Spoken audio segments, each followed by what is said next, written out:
You see, it's becoming quite alarming, the number of attacks and the quick reaction of Governor Rotimi Akeredolu. That was his home. Yeah, Sincerely, that was his home. When he visited 2 days ago, he actually spoke in the dialect, to the people. And you could see the pain. And people did say that maybe because it was one of the people championing this Amotekun and it's been going about talking about Amotekun, and they've been the most effective anyway. They said maybe this was a retaliatory attack or something. What do you think? Years. 48 hours after the incident, the police or the army, they've not been able to come out to say per se, oh, these are the attackers, this is the motive for attack. And I mean, why are we like that? We've had other issues whereby you've had survivors and they've been able to recount their experience, say something, and it's very, very shameful on the part of the security agencies. Agencies, and very, very shameful. Even when those survivors or those, when they say those things, even the reaction of the army or the police, it's still very shameful. So it's like the police and the army at this point, they just look helpless, as in they don't just even know. Do we then go back to the days of mountain roadblocks? You remember that the prelate said that there were roadblocks at different points along the axis where they were kidnapped.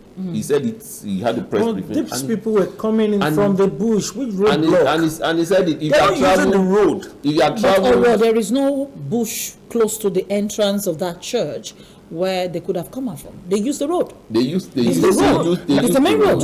We have said it. These people will use bicycle to travel kilometers. Motorcycle. Motorcycle. I mean, pardon me. To travel kilometers, and nobody stops the speed. Nobody stops that. Kilometers getting kidnapped or perpetrate their evils, and they disappear By the same means. And you are telling me our security forces are not aware of what is going on. They don't know. No, I totally disagree. It's not possible. And we had Oga Danjuma. He said it. Theophilus. He said that we should defend our country. That this so-called security agencies, this military cannot do anything because they are part of it. I may not have my fact to say, okay, I know that you are the masterminder of this, but your body language tells me a lot that you are. If we know what you do out there, how can we not have internal crisis and you can't fix do it? Anything? 100 million going into the bushes and it can't be traced, and they operate in that axis. Did you say 100 million going into the bushes? As in the last one they had, the case of the Methodist prelate. Yeah. It was 100 million. Yeah, you're talking about the ransom. I thought if the person can disappear, why won't the money disappear? Sorry, from what I gather now, what is happening in Abuja now, the bandits go in there, either kill or to abduct or whatever, residents, and they call the police. Yes. Police never show up. A gunman attacked Abuja estate today. Finish whatever they are doing, gone, then the police will show up. Who is deceiving who? Remember the issue in Lagos when we were talking about police, when you call police and you say robbers are robbing a particular area? What do we usually hear? There's no fuel in our that won't happen. Maybe they don't have vans. Well, except for, thank God, Lagos, I must give this one to RRS any day. I'm not saying they are perfect, I'm not saying, but in Lagos, RRS, you don't call any other police department. You're on your own. But if you call RRS, they show up. They show up. Well, maybe because of the Lagos Security Trust Fund or whoever is heading the RRS. Because if you call divisional, you're on your own. If you you're on your own, you will never see them. Because I've had and they will come and appeal to you and support us. They come and you will never see them. It's about money. Call RRS. I can assure you, they show up. Many people are still battling for their lives at the various hospitals in Owo. People are beginning to claim their dead. A lot of people are beginning to, want to bury their family members who were a part of that tragedy. It was a sad one. It was a Black Sunday in Owo. And we sincerely, on the bumper breakfast at MITV as a whole, commiserate with everyone. As I'm seriously praying for myself that nobody, no family member is involved in that. I also want to also pray that, like Yorubas will say, unless we do the right thing, we may not be able to say that as a matter of fact. But let's go to one other issue just before we call it a wrap on the conversation this morning. Oyo State is where we want to land. Politics. It's still politics. It's all around politics. Oyo State is quite interesting right now. Governor Seyi Makinde yesterday with BCOS had a lengthy conversation, a one-on-one conversation where it was free to air. You could ask him any question, and it's been said for quite a while that his deputy wanted to leave. Now his deputy has jumped the fence, like Otifugona to the other side, and people are demanding, PDP is demanding for his resignation. I remember Ondo State as a critical case study. Ondo State Deputy Governor, former Deputy Governor Agbola, never resigned. He never resigned. Yeah. He was there till he contested against Rotimi Akeredolu on the platform of Zenith Party. Zenith Labour. And he just never left. And I kept wondering how they do their meeting, their ESCO meeting, because I kept wondering.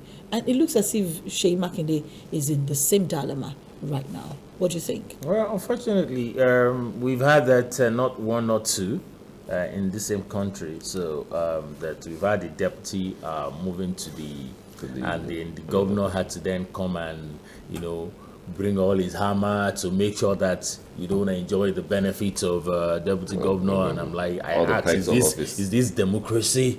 Because he doesn't have any power to do that. The constitution didn't made any provision for such power of the governor to either tell his deputy to resign or because the deputy decided to move to another party, then you deny the deputy every apparatus or whatever of the appointment of office. So we saw that even at the level of presidency, the days of former President Obasanjo and Atiku, their second time. So you see, is what we've seen over time. And so it means absolute power is what our president wields, basically. That's it. So now and governors. So that is the system. That is what the system has created. That's what the system has created, and they had made themselves believe that and now you are asking the Oga to resign, and he says he's not resigning. Why? Because I came to this office by election. The same election that brought in this man maybe we use a platform as a political party to get here. Unfortunately, if the man then, because the provision of the constitution says that if there is issues in the party, you are free to go, to leave, but the office doesn't suffer, whatever the office you hold. But if the man has claimed, there is issues in the party, and he can prove it, and all that, so there's nothing he can do. He can resign, because he cannot constitutionally. Constitutionally, if he can prove that there are all those issues under that political party that is moving to another party, of either resigning or they remove him. But then I remember the deputy governor in the north, one of the northern states. If the governor is strong, what they do, thank you. What they do, they just go to the National Assembly. The PDP will go to National Assembly. to the House of Assembly, and use the House of Assembly to impeach. Can you remember that deputy governor who was removed? It was one of the northern states. No, it can also be done. If it's a strong deputy governor, if he has his people, because there are some strong deputy governors. I don't see Obasanjo doing that to his deputy, Akeredolu just left the other. Of course, there was just so much wrong. They were close to election, so Akeredolu just. And again, also this one is about. I mean, it's around the corner. Election is around the corner. So why do you want to just let him? July, August, September, he's October, around November, the corner. They will just still be there, and he's not. But his own fear may just be that it may work against him. I mean, because he wants to come back. He wants to come back. What people are saying is, even your primaries, or your primaries, that you are the one that that failed, that you are the sole. You defeated yourself. Thank you. So, but hold on here. I thought the politics we practice is that the governor of the state is the head of the party in the state. That's the no. You see, unfortunately, it's not written anywhere. But it's the politics we practice. But. Thank you. But to practice, it can be and because, again, no, it depends. It depends. Sorry. Your PDP is divided. When Adedibu was alive, and we all know the stories. No governor will say he's the head of the party when Adedibu was alive. So Adedibu he wasn't the governor, but he was the head of the party. He was the man in charge. Yeah. Okay. So it depends. Okay, can you tell me that in Lagos State the governor is the head of the party? Because the way it is now, Oyo State, they don't have a particular godfather controlling. On the state. It depends on the controlling state. It depends on the state. So that's why you see all these things play out. So, like you said, if the deputy is strong enough, then let's see how he's going to. And he has his people in the House of Assembly. Nobody's going to. But I totally disagree with you because even though Lagos State government, the head of the party in Lagos is Pastor Ojelabi and the governor, of course, and the BOT. The front, what do they call them? The fronters. The people we used to front. But there's BOT. Which BOT? Who is the BOT? Who is GAC? Who is BOT? Is it you people now want to now go all the way to Abuja? Do you want to replicate? You see the way you are saying it. Good. See the way you are saying it. BOT. Who is BOT? Who is BOT? Governor. Who is governor? That's why some quarters are saying, look, Mr. Man, absolute power. So let Mr. President also do what you are doing in Lagos. What you are practicing here. Let if it works for you, let them replicate it elsewhere to export your. Unfortunately, that cannot happen because now we are talking about federal. It's not a state. It's not a state. All right, we're costing home, and it's getting quite interesting. 2023 is getting closer and closer, and Nigerians are still talking on the pages of social media. I can bet you majority of them are no voters card. We don't. Majority of them have no voters card. It's Obi that I pity most. A lot of these are our Twitter friends. They've made so much noise. In fact, Obi won. Yeah, he has won the election. All our Twitter friends. And you don't warriors, and they don't have voters card. They will not go out to vote. And their voters card possibly they registered in their hometown. Yeah. For their own personal interest, and they cannot vote without voters card where they are living currently. People don't understand. They won't revalidate. They don't understand how these things work. You don't understand the value of one vote. So you should have just go back to start from religious houses, village meetings, and I saw some these kids, like you call it them on social media. Yeah, they are trying to push it through. Or get out of my house, go and get your voter's card. Yeah, let's go across marketplaces. I saw one when a guy was toasting a girl, and the girl said, the guy was saying, "I have money, I have cars, and never." And the girl asked, "Do you have a voter's card?" I like that. You see, it's all about the voter's card now. Whatever it is that you're going to do in 2023 is not going to happen on Facebook, on Twitter, on TikTok, on Instagram, or Snapchat. It's going to happen on the streets of Nigeria. You need to get your voter's card, and that's the only way that we as a people can liberate ourselves from what it is. I sincerely do hope